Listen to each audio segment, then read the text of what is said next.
ఇప్పుడు నీకు 10 ఏళ్ళు వచ్చాయి కాబట్టి మనం కొన్ని స్మాల్ రూల్స్ ఫాలో అవ్వాలి. ఎలాంటి రూల్స్ అమ్మా?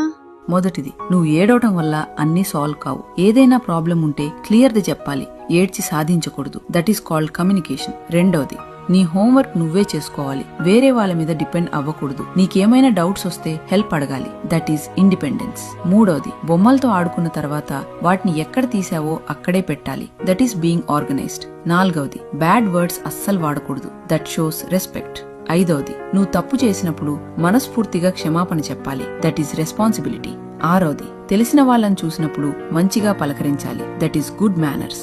ఏడవది, ఇంటి పనుల్లో అమ్మా నాన్నలకు ఇష్టంగా హెల్ప్ చేయాలి. That is sharing. ఎనిమిదవది, నీకు ఏదైనా అర్థం కాకపోయినా లేదా డౌట్ వచ్చినా మౌనంగా ఉండకుండా వెంటనే అడిగి తెలుసుకోవాలి. That is honesty. తొమ్మిదవది, కారణం లేకుండా కోప్పడ్డం, చిరాకు పడ్డం చెయ్యకూడదు. నీ ఎమోషన్స్ ని కంట్రోల్లో ఉంచుకోవాలి. పదవది, ప్రతిరోజు కొత్తగా ఏదైనా నేర్చుకోవడానికి ప్రయత్నించాలి. That is growth. సరే అమ్మా, నాకు అర్థమైంది. Very good.